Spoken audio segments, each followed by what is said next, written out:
of the international seminar called by Inside Law, the University of Rosario, called Adapting to the Virus, Criminal Mutations, the COVID-19 has changed the agenda in the world, and organized crime has um, also done it. The organized crime in the region has transformed, and we have the following questions: how the criminal landscape has changed, and how this COVID has affected the criminal landscape. With us, we have Arlene of the University of Rosario. The panel is made of Stephen Bartley, Angelica Duran, and Carolina Sampo. We remind the participants that in the end we will have a space to answer the questions. So you can participate in the chat of the event or through Facebook and Twitter. Likewise, to listen to the English version of the event, you can click at the bottom of your screen. Thank you very much, Arlene. Welcome. Thank you, Sarah. Good afternoon. Again, it's a pleasure to open the last panel of our day today. We have had two interesting sessions on Venezuela and environmental crimes. In this session, as we have announced, we are going to go deeper in the organized crime and the pandemic and the possible trends in the future that the crisis can create in the criminal activity in the future. So I'd like, before introducing our panelists, to uh, provide with two thoughts to introduce the topic, and I'd like to excuse Matthew Charles, post-doctoral researcher. He is in Me Too at field work, and he hasn't been able to uh, get a stable connection for the internet. So I'd like to appreciate his willing to participate and excuse him for the connectivity problems. So I would like to state three ideas about the problem of organized crime during the pandemic that, of course, it will be dealt later by our panelists. Speaking now, thinking out loud, it is not a surprise that restrictions, the lockdown, and measures taken to try to control the expansion of the virus has affected the activities, licit and illicit activities, looking at the commercial flows, the supply chain, among other activities. And the question that maybe states this problem is to which extent the criminal actors have been able to adapt quickly and creatively to some legal actors, even states in the region, responding to this changing the regional and global context. The second thing has to do with the different ways in which the pandemic has reduced some activities of the organized crime. At the same time, it has offered opportunities for the criminal actors dedicated to new activities. Here, I'm thinking of the ways the uh, people trafficking has been affected in some parts of the region and the world due to the air traffic restriction in the borders and people mobility, and uh, drug dealing also has been affected. But at the same time, we could think or wonder if the criminal actors, they haven't or not found other opportunities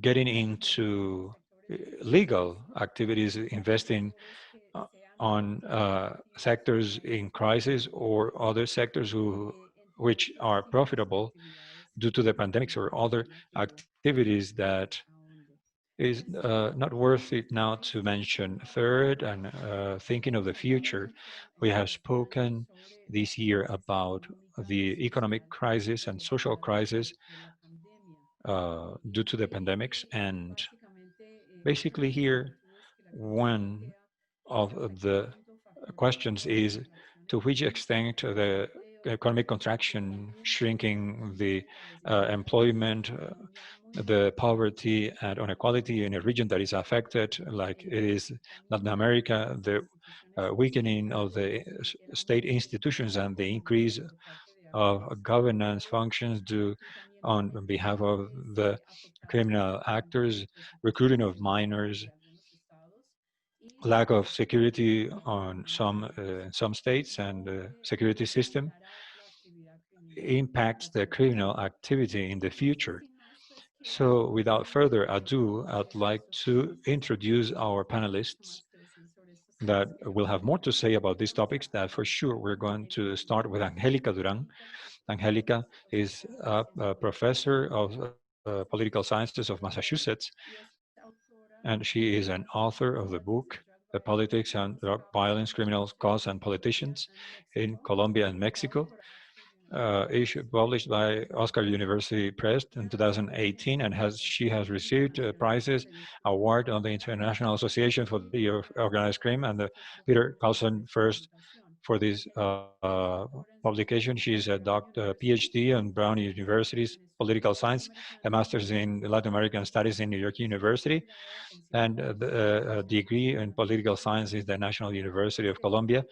And this book is based on her PhD paper, has been published in international and national magazines. Angelica and the rest of panelists will have 7 minutes to be able to speak, and she has told us the kind of questions the conversation will move around. And next, we're going to move on with the questions from the audience. I invite all of you to ask questions in the question section in Zoom. Angelica, thank you very much. Thank you, Arlene. Well, again, thank you very much for the invitation to the University of Rosario, the Observatory as Crime, Inside Crime, Arlene, especially. It is a pleasure for me to be here, be part of the seminar. This morning was very interesting, and I suppose the conversation will be too. So I believe that echoing what Arlene has said, the COVID has had an impact in many of aspects of our lives, and the economies and markets are not the exception.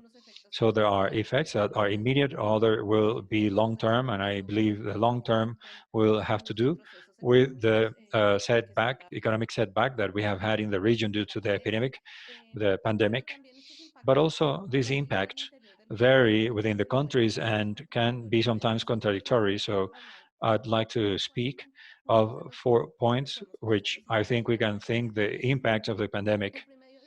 The first one has to do with the dynamics of the illicit markets. Here, obviously, in some cases, as Arlene said, lockdowns and restrictions of mobility produced limits in some markets, in moving markets. For example, the case of drug dealing affecting the supply chain.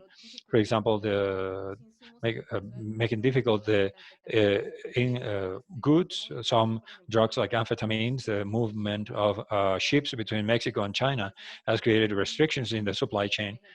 For example, it has reduced the levels or the basis of extortion, especially for the gangs in Central America. But on the other hand, I think the pandemic has created opportunities so that some criminal organizations spread, diversify, and to take advantage of this least circulation in case of drug dealing, look for new routes of mobility. So this crisis that we live is extreme, but we have similar experiences from before that shows that the criminal markets and criminal gangs adapt, and they adapt depending on the bigger groups. They have better ease to adapt. Obviously, generally, they end up strengthening after the crisis. The smaller ones, I think, in the juncture, they can move some aleatory random activities. But to show how these impacts sometimes are not so clear as we believe, wanted to show you some numbers of the drug seizure in the United States. These are from different kinds of drugs, numbers of the CBP, Customs and Border Protection in the United States, since October last year up to this year.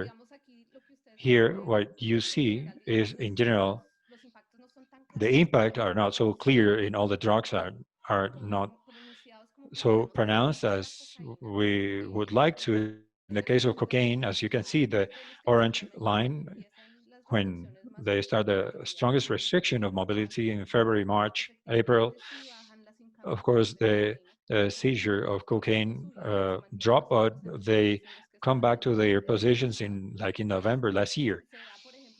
For example, there is an increase in seizure of other drugs. That is interesting because we don't know the meaning of that, but it is just to show that it is not clear that in general, well, it would be a drastic reduction in the seizure because it is necessary to take into account that seizure could mean different things. But for example, when we see here in the chart, you see the comparison year after year, the different, in blue, we have the cocaine seizure in the United States within the country, and orange is the seizure in the border. What we see here is interesting because in the case of seizure in the border, this fiscal year that we closed, we had more seizures than last year. While we see the seizures within the country, they were reduced, and this shows things that we know a little bit more informally on how the markets have been affected.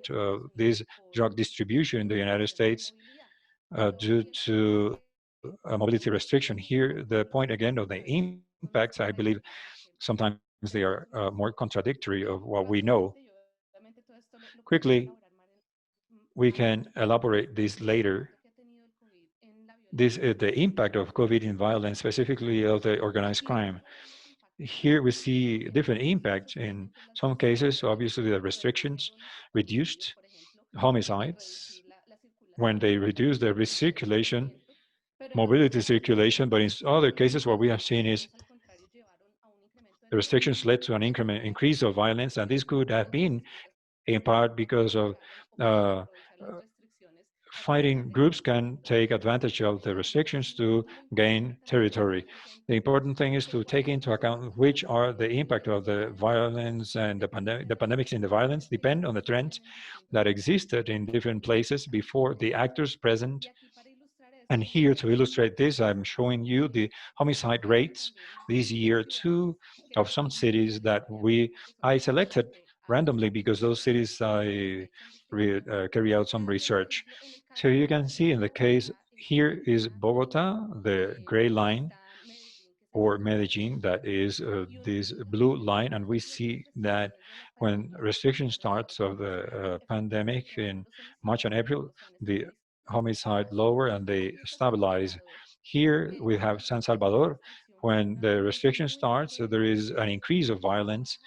After that, it lowers again here, and after that, it keeps stable. And it has increased, but in general, 2020 for sure will be a less violent year than 2019 for the reasons of we can speak later. That Steve has a lot to say later, sure. One of the cases is Ciudad de Juarez, the blue line on top. The pandemic in Ciudad de Juarez hasn't reduced the level of violence. In the contrary, it has increased. So here I included the case of Tumaco in the Colombian Pacific. I believe it is a city that has brought high violence levels. In the case of other places in Colombia, the pandemic has deepened the violence. For example, Colombia this year with massacres, and it happened in Tumaco.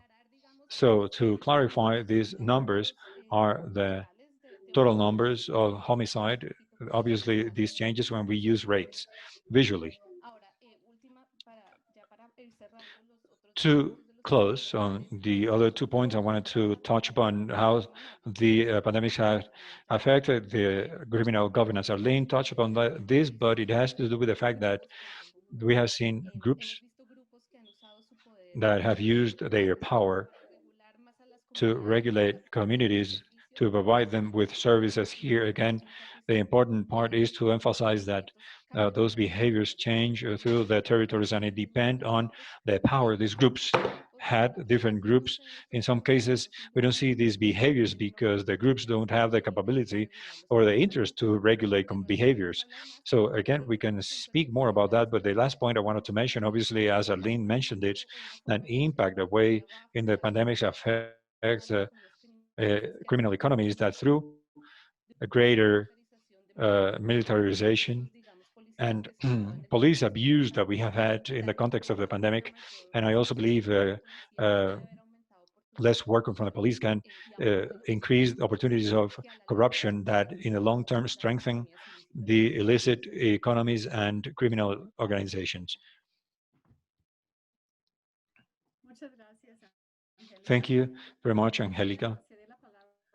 I'm going to give the floor Stephen Darley. He is co-director, co-founder of Cybercrime, of our partner in the organized crime in Colombia.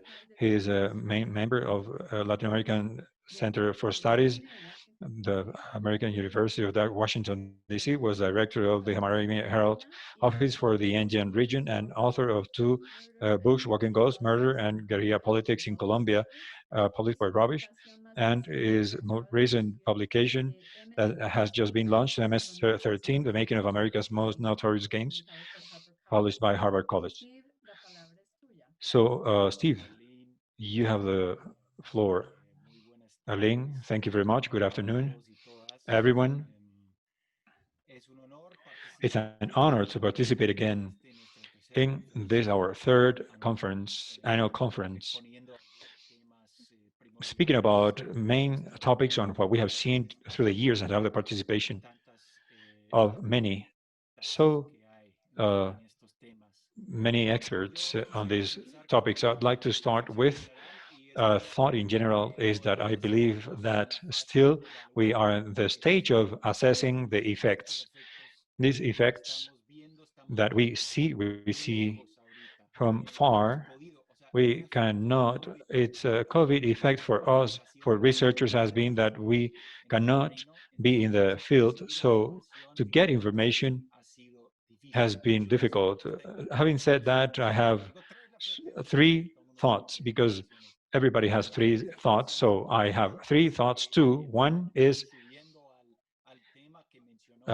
speaking about what Angelica mentioned in the end, the question of criminal governance. I believe that is like the first and maybe the most important thought.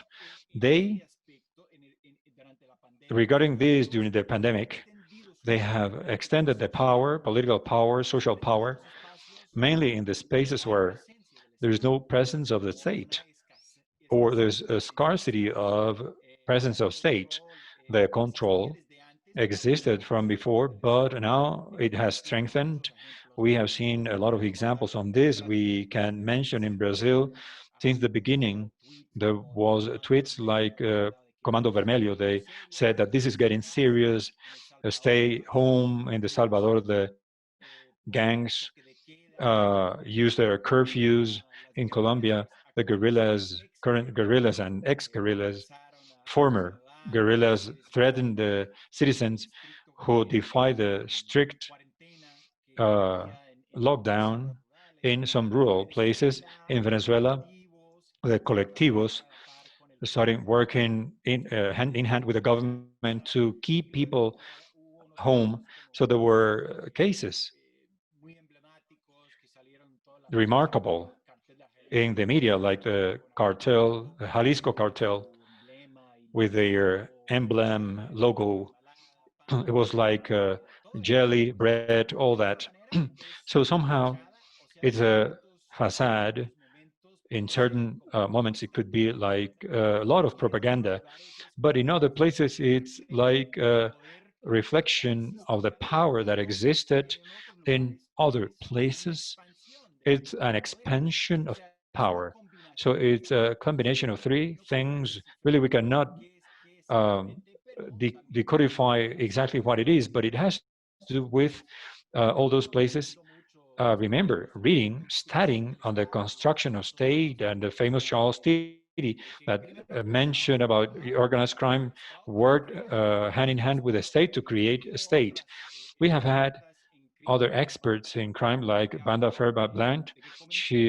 Mentioned the fact that the organized crime competes with the state. I don't know, but here in the pandemic, we can say that organized crime has helped keep state, at least a social pact minimum to keep sterility.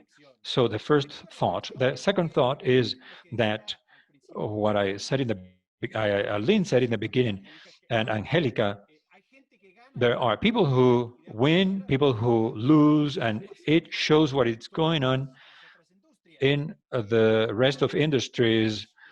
The criminal industries go parallel with the current, the normal industries. If you have to send a product from here to other part of the world, you're going to have problems, mainly if it is illicit product.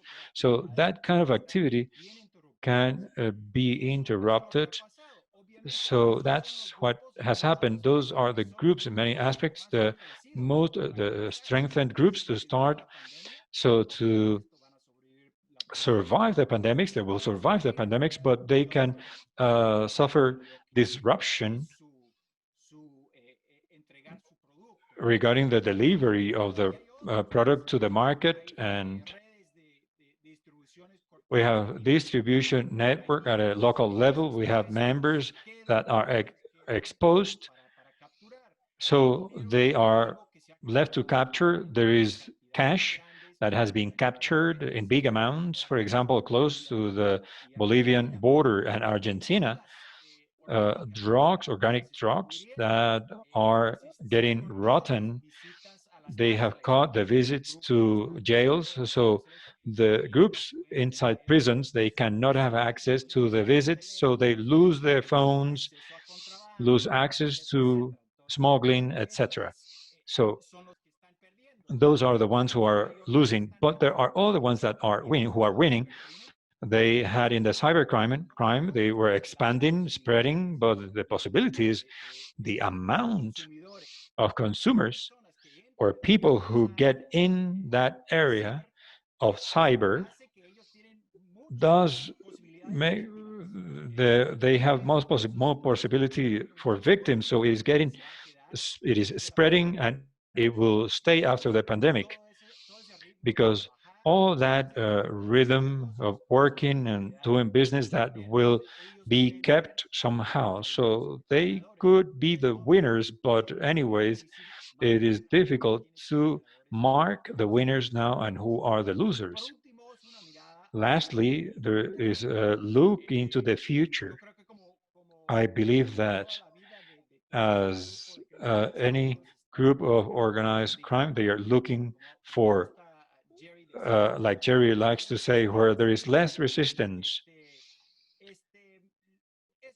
That means that in a place so affected like Latin America, because Latin America has 9% of the population and a third of the people who have died due to COVID, the regional economy will decrease minimum 10%. So there will be many people who are going to be affected, and we can see an increase in certain products that already had existed before, but in a region where 50% of the people worked in the informal sector, that will spread per thousand, times thousand. If before we had a three border place like Brazil, Paraguay, and Argentina, now we will have tens of those places where we going to have a bunch of smuggling and drug dealing. And after that, we hope it be not like that. But if the crisis increase of healthcare economy that caused by a pandemic that will see as a predator group spread, and we're speaking about more extortion, uh, kidnapping, and those kinds of activities.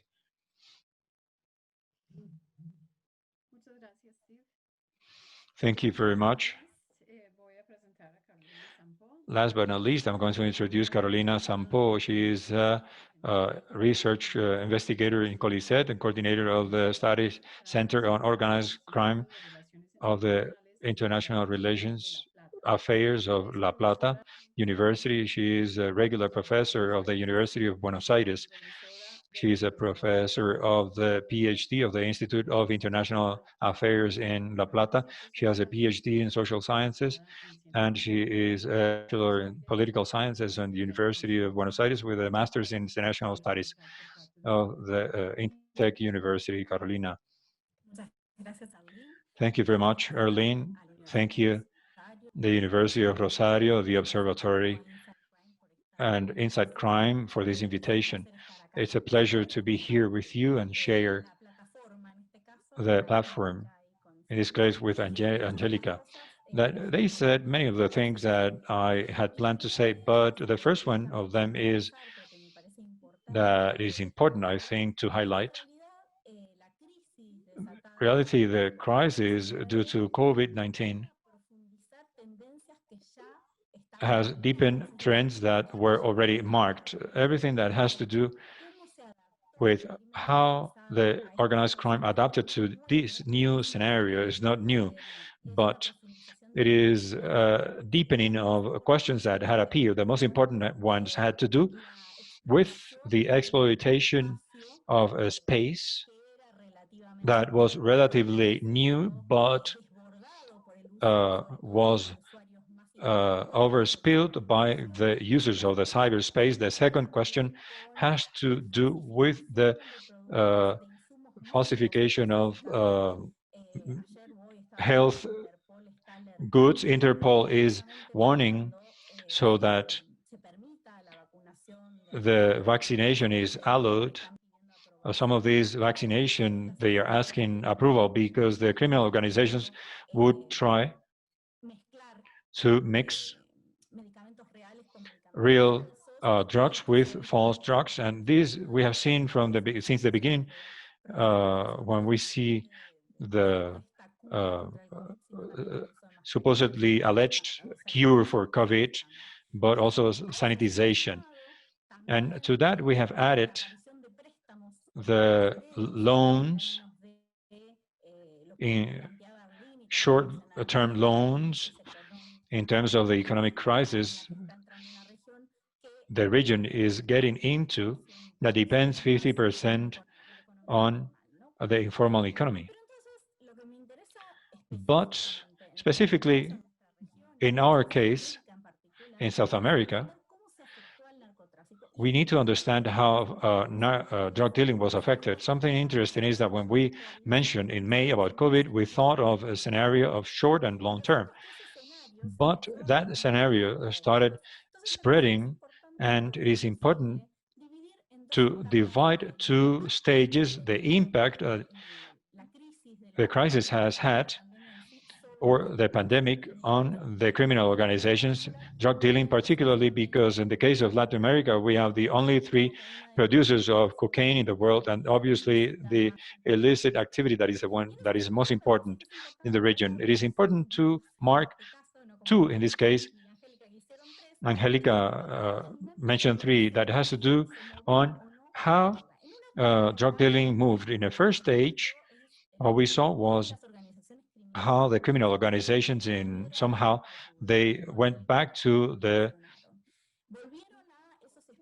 those spaces controlled territorially, some of the which exercised the criminal gangs to reinsure the legitimacy provided by their exercise of control of that territory. Why the legitimacy? Somehow they know it becomes a tool of power that can have an impact in the political world.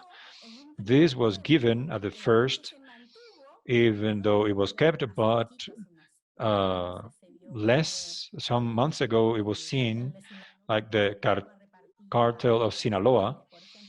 They were sharing, they giving, handing over goods, etc., in the beginning of the lockdowns. And that was seen clearly. The other matter has to do with how they um, readapted faster than the states. And regarding that, they won uh,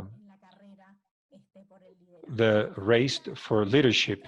So the central question is the closing of borders and the stopping the mobility of the people. The impact was the drug dealing was impacted beyond the borders, but a command to stop the movement has stopped the criminal uh, gangs. That is naive to think of that because the criminal organizations never use the formal borders to move the illicit merchandise. But it is true that the restrictions made it more difficult to move immediately the drug. So it is true that the stop in the state organizations made that step by step, while the pandemic stood, the criminal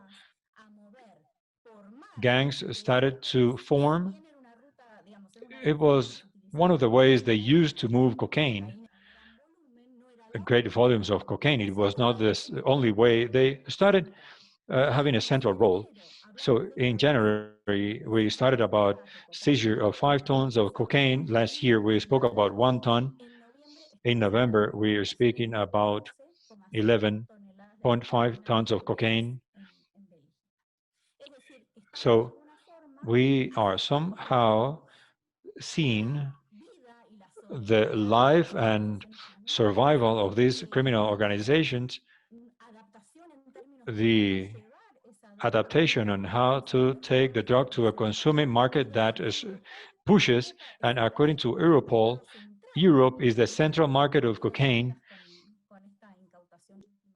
with this seizure uh, a couple of days ago of 11.5 tons. But it seems to me that what we see here is how criminal organizations have found a way to keep working similar to normality. And at a micro level, it happens what Angelica said of the impact on the criminal organizations was bigger. bigger. When we spoke about mobility through the sea to Europe, they handle big numbers of cocaine. In the case of the terrain, the daily basis, micro traffic, the impact could have been bigger for sure. But we are not going to know about this because the numbers of 2020 will not be trusted. Well, they are never trusted, but in this case, we have more to suspect. But for sure, it could increase. What we see is the use of alternative means, for example, the delivery, the sales through WhatsApp and internet sites, etc. This only to start. The rest, if you want, we can discuss during the Q&A session. Thank you. Thank you, Carolina. I'm going to offer for a next round where we are going to have 5 minutes. I'm checking the questions that we have received. I'd like to offer that we focus on this round on the uh, adaptation to the crisis, the changes in the criminal landscape that we see this year from crisis, and this next round, now that we have mentioned the criminal governance, we will dedicate a little bit to that and other questions that we might receive. There are specific questions that I would like to mention, and you will decide which you will answer. Angelica has shown charts with statistics on seizures and homicides. And I'd like to give her the opportunity to think a little more in detail about this, the meaning of these facts. We observed peaks around the start of the lockdown, then changes, but there is variation according to the place, the illicit substance in question, and what could that mean? It's a question that is written in the chat. We are in the process of assessing the impact of the pandemic regarding the criminal activities and everything that maybe is not a speculation but incomplete statements. So, secondly, we haven't referred to the use of spaces, of virtual spaces, as a way to spread and adapt to crisis, including cybercrime that Carolina mentioned, the participation in e-commerce that also has been exploited this year. That is another question. The charts Angelica showed suggest somehow that criminal violence has kept during the pandemic.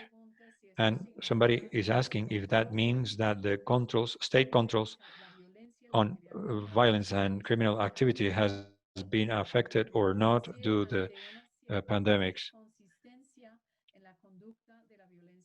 That is the behavior of the criminal activity, except with some exceptions. It indicates that about the policies on of control of the criminal activity. Regarding the diversification of the criminal activity that we have mentioned us, there is a question on the fact that if the criminal groups will start dedicated to the theft and smuggling of medicine, I think that is happening. And even even if the vaccine comes to our countries, we are not clear on when that's going to happen. So, what kind of criminal dynamics have won, which have lost or haven't won um, due to what is going on in the region? If you agree, let us continue with the same order for the first round. Angelica starts, and after the round, we will change the order.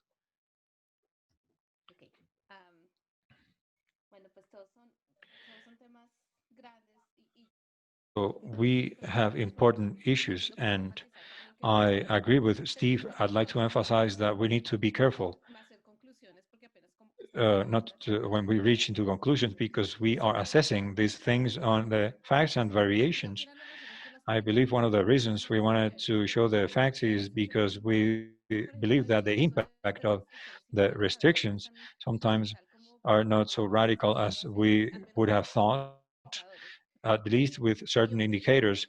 Obviously, the meaning of seizures is an indicator that it can be complicated because it could mean either the state is strengthening the actions or a greater volume of trafficking. And obviously, there is a black number that is enormous because there is an amount of traffic that never stops. Nevertheless, assuming there is stability in the way we control statistics, for example, with the seizure number I showed you, it is clear that even though there is a drop, if you compare the facts towards the previous year in the border, we see the increase and drop. So there is an impact due to the things we have discussed.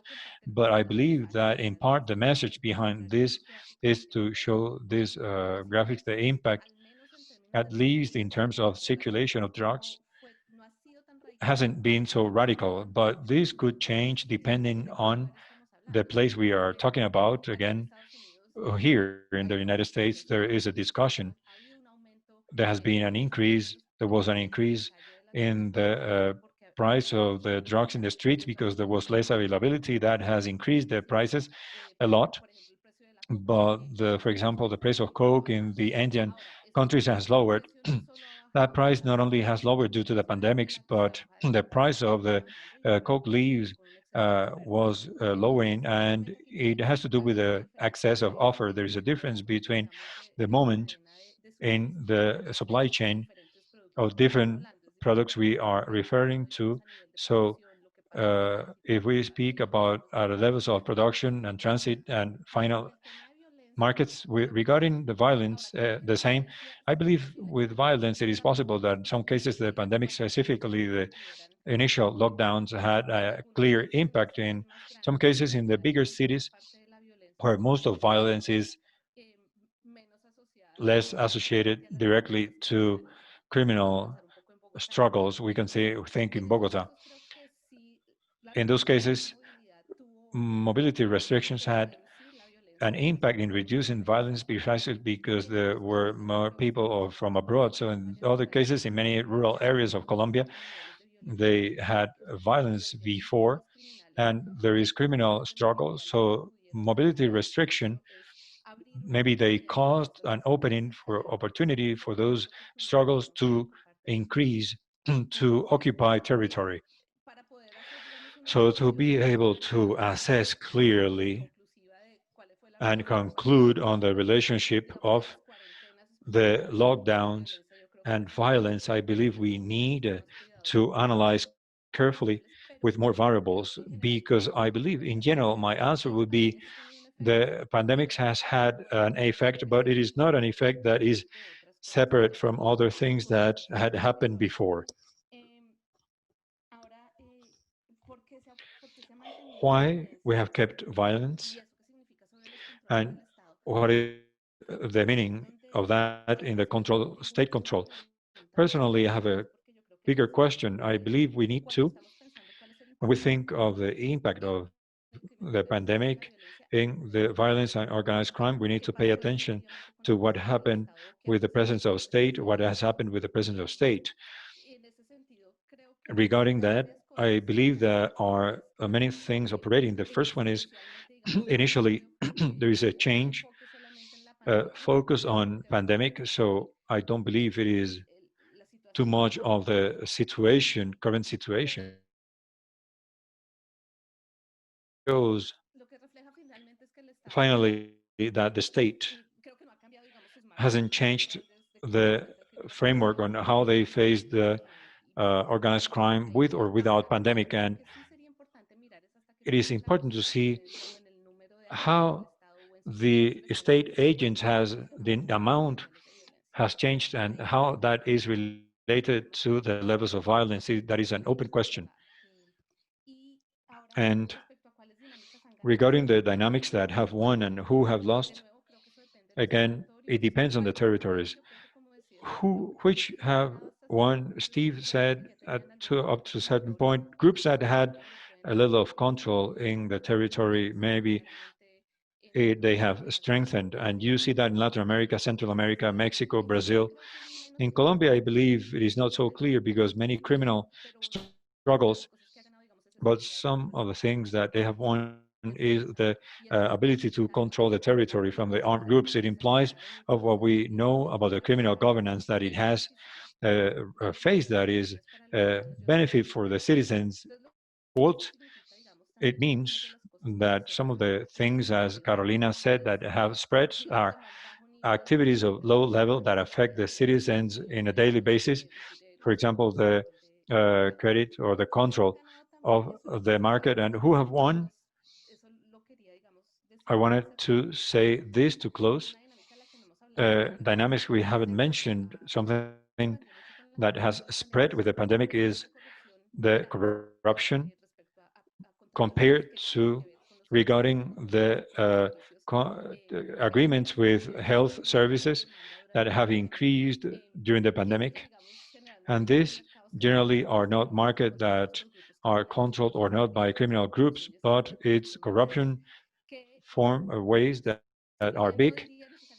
Despite the fact that it is not organized crime, those markets have increased in corruption. They have spread, and they don't have to do with traditional markets, illegal markets, but they show at a level in which the corruption in state is a main variable to understand the impact of the pandemic and which could be the impact of the pandemic in the long term. I don't know if still I have time. No, no, not at all. See, we go with the next round.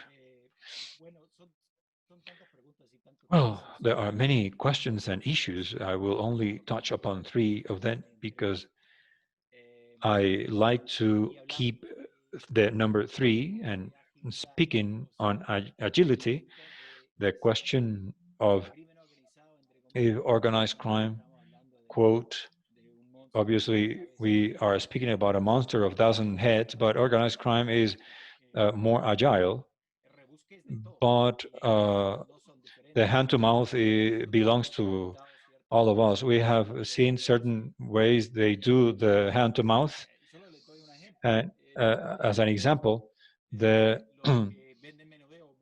where people when they sell in cash, they don't have a free access to customers. So they need to invent ways to reach the customers. And ironically, they have done the same of the rest with a pick away. They can pick the truck wherever they are, and they have had the delivery, but they have had they have camouflaged ambulances to be able to transport drugs. They have camouflaged themselves, essential workers, to deliver food or medicine. A great amount of possibilities for these kinds of groups. The way they act, it is important locally because we are saying that the space where they operate and sell their products has reduced, and that might be changing with the lockdown and the population that got tired of the lockdown. They do not abide by the rules and they open the spaces. But in the beginning, we speak about reduced spaces and how they did the hand to mouth to survive in the reduced spaces. And there has been an increase of criminal activities that have to do with the economic situation, directly with the economic situation. When the family they lose their job, you look for ways to replace the money you are not earning. And what we have seen is an increase, and we are speaking about seizures, so there's nothing scientific on that, but major seizure of flora and fauna.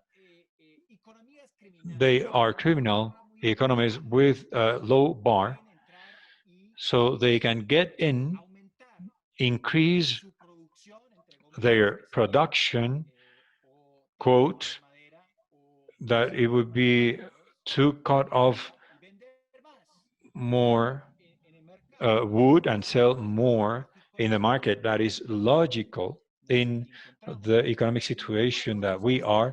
Then there is there are other ones taking advantage of the pandemic for other criminal activities that didn't exist before, sell certain kinds of medicine or have a black market of important PPP, uh, equipment for hospitals, masks, but those are individuals. It is not organized crime. Likewise, the people who are cutting off the wood, there is the lowest scale of the chain.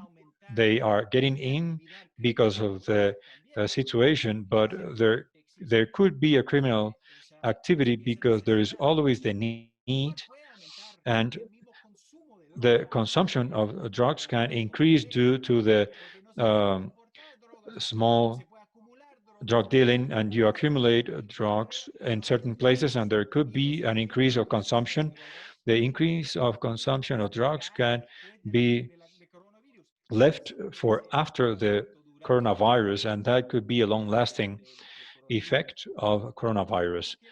Lastly, I'd like to mention what Angelica touched upon, that it is like it always happens, that we are not surprised by that, but likewise, we are angry for that corruption, the everyday corruption of the political elites and economic elites when they form their groups, elite groups amongst themselves, and they have agreements to import certain machinery, certain drugs or medicine, and they steal the state, and that has increased a lot, and that is organized, pure organized and simple uh, theft.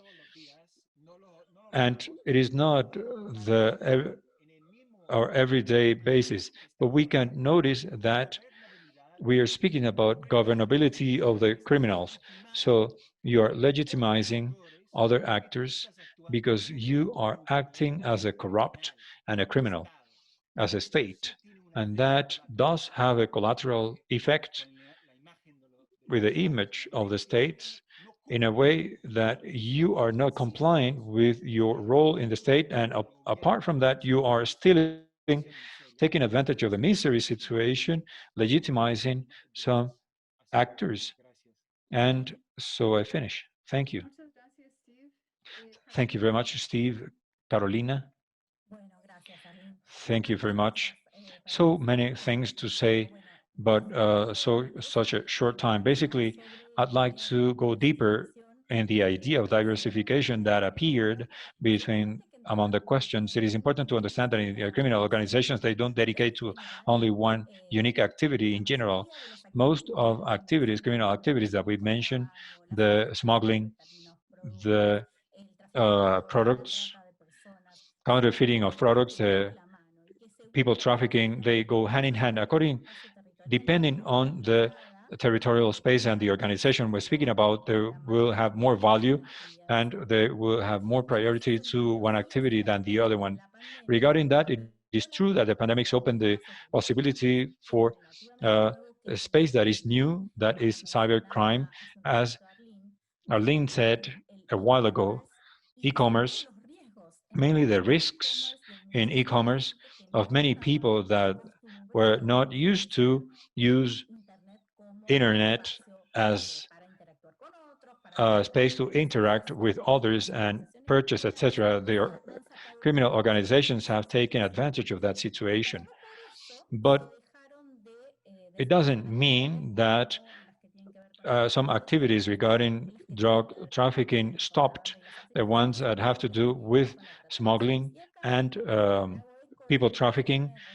And here there's a recent report from last month, November, of the United Nations, where they state clearly how this situation of crisis in the economy and the society due to the pandemic generate spaces that allow or would allow eventually to complicate the situation for the people trafficking. And one of the things in the report has to do with the informal loans at a low rate that somehow open a door for work in conditions of modern slavery, so to say.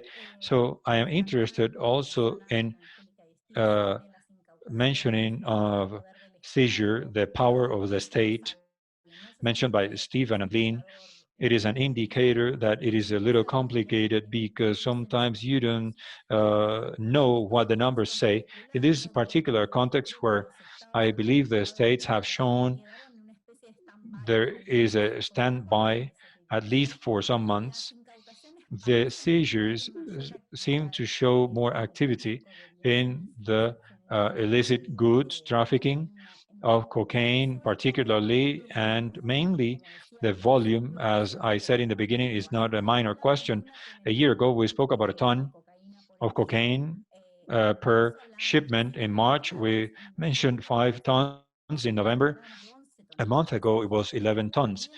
We see clearly that criminal organizations decide to uh, take the risk because they know that it is not probable, they are intervened in the way.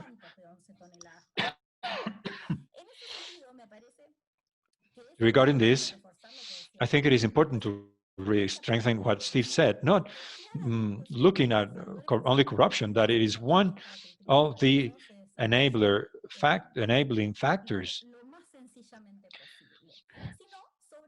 but mainly impunity, because there where somehow the one that does things incorrectly pays for the consequences, it is more difficult, more costful to get into a corruption act. But in spaces like ours in Latin America, where those who incur in corruption acts or other kinds that violate the laws, they don't have any kind of punishment. So we reproduce their behavior. And somehow Steve mentioned about these policies.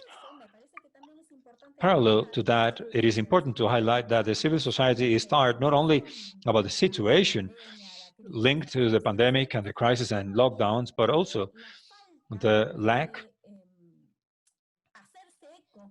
of um, the political class, and there is a lack of competition by the legitimacy. And I'm going to stop there because Arlene mentioned that next round will be about criminal governance, and we'll comment on that later. Very good. I believe we have 17 minutes, so we will have two rounds. I will ask the next round to be shorter intervention so that we can group as many questions as possible. So as I told you, I would like to think of the criminal governance issues and the institutional power of the state. And here there is a battery of questions that I will try to answer or to sum up for the. We have mentioned several times about criminal governance. I'd like to ask if anybody could specify what term makes reference to a short definition of criminal governance. Secondly, when we analyze the proliferation of groups in the region, there are several questions in Brazil and Peru about the approach between criminal groups emerging and the ones that are settled already that the pandemic has enabled. One of the examples is between Venezuela and Brazil, for example. And regarding this, if we have seen new forms of interaction at a national level and transnational as well between groups due to the factors associated to the pandemic. In terms of the institutional weakness of the state, up to which extent we could say that the increase in the space of criminal governance have contributed to the weakness of the state. Another question, for example, regarding the current security policies, to which extent the new roles of the security forces in the region linked to the pandemic are affecting the combat against the organized crime, to which extent the role deviation could contribute to bigger corruption of security forces. Regarding the weakness of the state, I'd like to mention something that Stephen mentioned in the first intervention. Steve, you said that the organized crime, it has deepened the weakness of the state, but also has served to justify and keep state.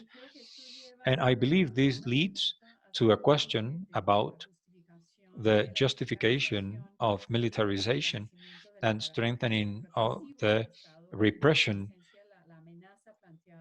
group the threat of this organized crime can lead to. The question is if this generates a perverse effect, meaning the more militarization, the more strengthening of the repression group of state, maybe less attention from state to the structural problems that have worsened due to the pandemic.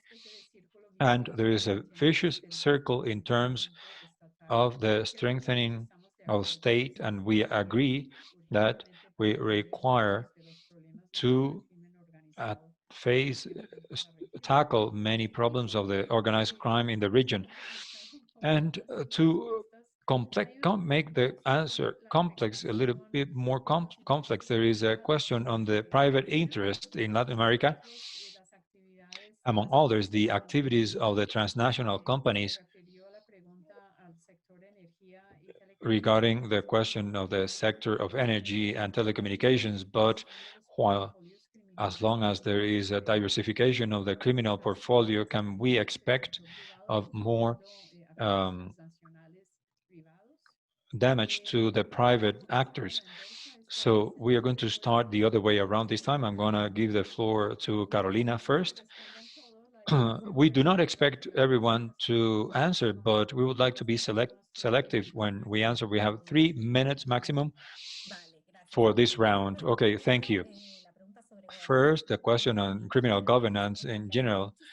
There is a lot of discussion on this matter is to establish an alternative social order where the criminal organization provides with public services such as the distribution of food, cleansing products, up to provision of security, justice through extrajudicial executions, and those territorial spaces here where the organized crimes exercises what we call criminal governance. It seems interesting, this stated by Arlene about how the interaction between the criminal organization, either at a local level or national level, has been modified, and transnational level too. Regarding that, the approach of criminal groups, small, emerging ones with ones that have settled, in the cases I work with the most, like in Brazil, it seems not probable upstream if it doesn't uh, happen with a big group like the PCC towards small groups, the ones who are more affected, hit by the pandemic in the field, and maybe they need to go to bigger structures to survive. Regarding the uh, criminal organizations linked to other organizations beyond the regional borders. In the case of PCC, we are speaking about collaborations in Africa, Western Africa and Europe, some places in Europe in the prisons that spread not only within Brazil, but in Paraguay and Bolivia. I think it's something we need to pay attention to. And I'm interested, last, to leave some space for the rest, to place on the table this discussion on if more legitimacy of the space when there is criminal governance or territorial control implies necessarily state weakness. I'm not sure that it is like that. Not necessarily it's E1+0. There is certain cooperation between the political elites and the criminal organizations, and in the end, none of them want to disappear. So it seems that the organized crime as a way to commit a crime overlaps the democracy. I am not so sure that brings about a bigger state weakness. Thank you very much, Carolina. Steve? Well, so many topics. The idea to keep state, I admit it's like exaggeration, but somehow state is like in many cases a fiction in many of these places. And what we saw with the beginning of coronavirus, more and more, there were alliances between or among political groups and criminal groups. Those alliances were made through economic business, of course, but also political business. And at a point where there is a scarcity of certain things, a need on one side, mainly on the side of the state, the politicians, the elites, they are going to look more and more for these alliances. And this is the concern I have because the region and the world will go out of the pandemics, but the pandemic, the effect of the pandemic will be kept in certain regions for long time than in other regions of the world. And I think Latin America is one of the regions that will live or with the effects of pandemics longer than the rest. And what it does is to open more spaces for that kind of alliances that I do believe the politicians and the strong economic groups do see a game of U plus zero, and it is dangerous because it strengthens the alliances in the long term. And that can be the uh, cumulative effect that we are going to have out of the pandemics, uh, strong alliance between criminal groups that could have more capital or access to certain places to get votes or access to other markets. It could be a great amount of possibilities offered by a criminal group to other groups to be able to keep their own power or spread their power within the spaces post pandemic. And that is what concerns me.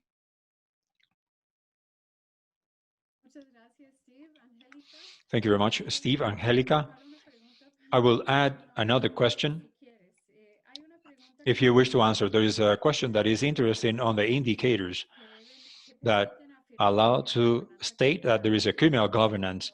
I know you work on that, so it could be relatively easy to add that to your answer. I believe something interesting is that we have more people working on this governance, criminal governance in detail, but the indicators of criminal governance that we can compare do not exist. There is more people speaking, trying to collect them, because generally we need to have work close to the communities to see exactly what the groups do. But a group of researchers in Medellin a while ago, they issued an effort they have made to try to measure the criminal governance. And what we do, we are basically asking the communities, documenting the kind of behaviors they see in the armed groups. And there is something that is important apart to understand this governance issue. Many groups do things at the same time, and there's others that just carried out uh, some activities. They manage the dispute in the territory. They provide with justice in Brazil. For example, they provide with parties in the community, and in other cases, some groups does do some of those things, but not all of at the same time. This leads me to elaborating more on what you were commenting, keeping the line of Carolina mentioned the effect of this criminal governance in the capability of the state. In general, I understood always the crime, and I believe that there are cases where we can speak about the state absence. In general, we cannot understand the organized crime without understanding the state and the fact that the presence of state generally and the alliances of the agents of state or the way they exercise the control of law affect the dynamics of organized crime. So obviously there is a weakness, and I believe in the cases where we have criminal governance that is extends even though they are associated to relationship between politicians and criminals and the police and criminals. In the long term, that weakens what we understand the ideal of state. I don't know if it exists, but a state that has a legitimacy of the community that solve disputes, and it is complex. I would like to briefly speak about two examples. In Medellin, for example, where I have done a lot of work and remotely this summer. But we have this situation in Medellin where there is levels of criminal governance that are localized, but rooted in the communities in a context where you could think of state that is strong. There is a present state, there are services, but nevertheless you see the coexistence between these criminal governance and the presence of state. In Salvador, for example, it is clear that the gangs within the pandemic, they have spread their criminal governance strongly on communities, but at the same time there has been a great expansion of the power of state, militarized repression power, but apart from the increase of the criminal governance, precisely due to relationship between state actors and the leadership of the gangs to the point they have expanded. And if we think of this relationship between the institutionality of the state and the criminal governance, it is complicated. As Carolina said, it is not a game of U plus zero. What I would like to say lastly is that one of the questions is to which extent the roles of the police, deviation of roles, change of roles can increase the possibilities of corruption. For me, I believe it is one of the effects which we have mentioned in the pandemic is the fact that one of the things I believe can strengthen in this process of the corruption network due to different reasons for the discretional power of police due to spaces created during the crucial moments of the lockdown to provide with the discretion of police to certain sectors of security. So I believe precisely with those relationship between criminal actors and politicians are essential. The challenge that we see is to try to think how we think of criminals as criminals, but also the interactions with the politicians and the state that keeps them operating. Thank you very much, Angelica. Let's take a couple of minutes, more than 5:15, to try to uh, cultivate, if you agree. So it's a quick intervention, only 2 minutes. The question, what we can wait for, we expect for next year regarding trend and organized crime, and once the restriction is raised and there is a vaccination, will something change? We will have to carry out a second event, that is the factor United States, that we haven't mentioned, but it has an impact on the policies against organized crime.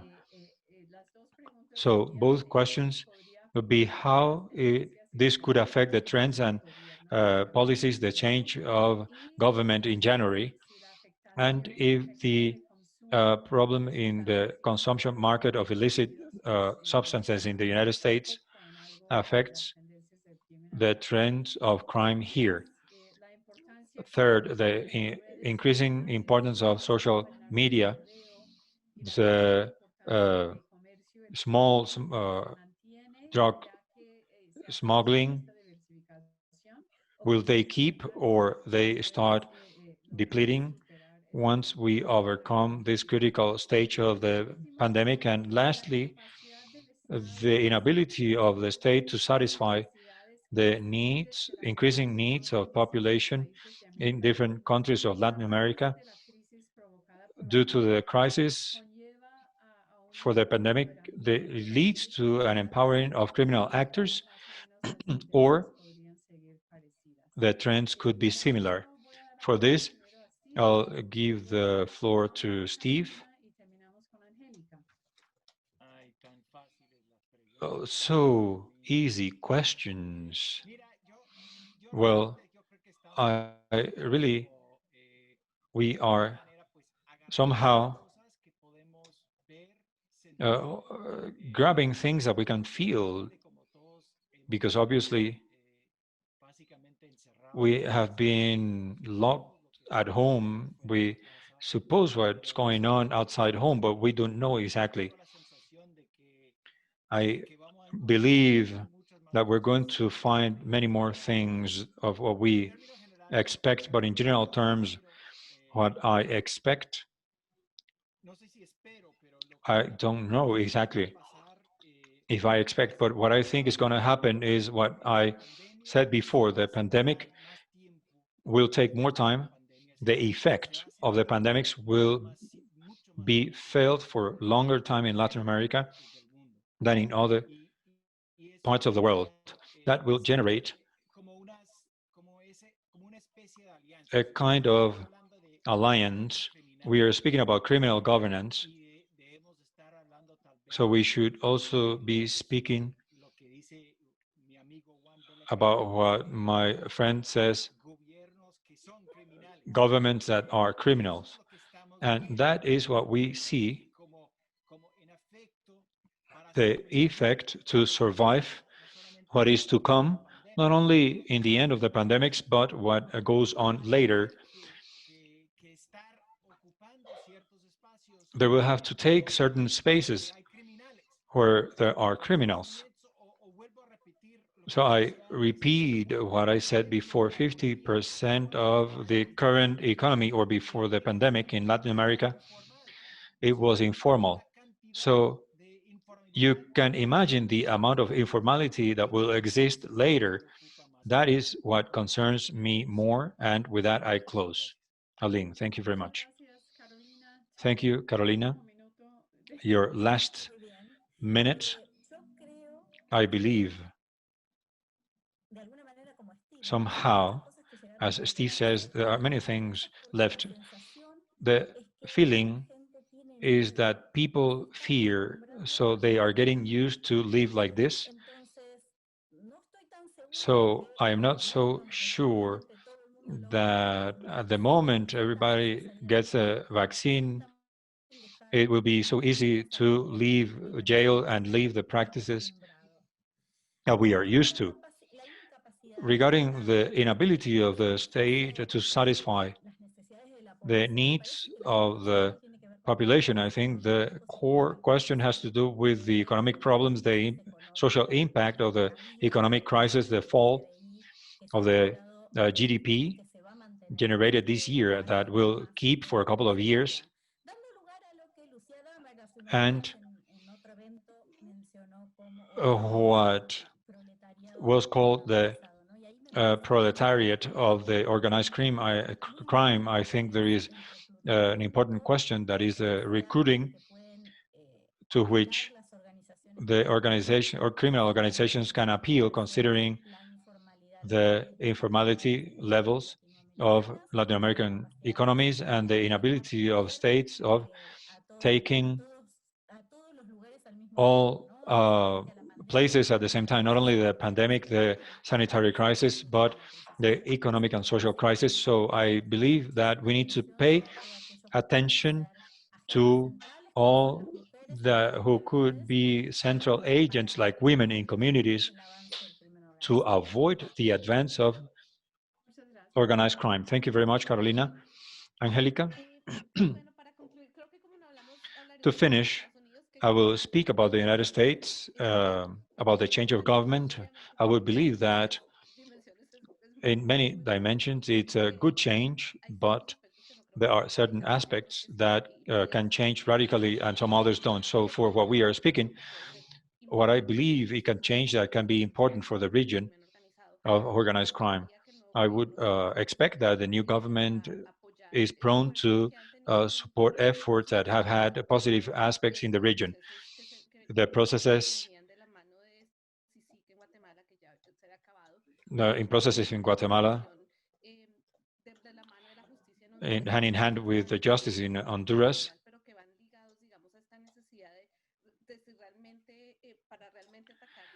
to tackle criminality in the relationship between politicians and the criminals, and some processes that had the support of the United States, they lost the support during this administration, and they can take it again with the Biden administration. The same will happen with the case of the peace process in Colombia that has implications regarding illicit economies. And again, the Biden's economy government would be prone to support the peace process, which maybe has positive implications for the criminal economies. In other cases, it is not clear that the government will move radically, for example, in terms of migration policies that we didn't touch upon, but it is another big issue in the borders between the United States and Mexico. One of the policies of the migrants in the border has generated great situations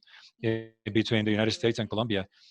And regarding that, we will create more opportunities to strengthen the organized crime if those policies will go back to the people seeking for asylum in the Mexican border would have positive implications. But in the case of Biden administration will change the policies in the short term. So I believe there are many things that can be favored and some others don't. So with that, I finish. Thank you very much, Angelica.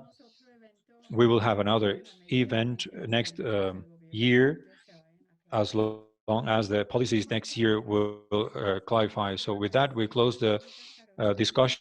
I would like to appreciate Angelica, Carolina, Steve for the discussion that for me has been fascinating, to appreciate our uh, audience, and I will give the word to our master of ceremony who will close the event. Thank you very much, Arlene. I'd like to appreciate Arlene, Angelica, Carolina, Steve for joining us and sharing their thoughts. We have finished the third international seminar, COVID and Crime, the Evolution of Organized Crime in America 2020.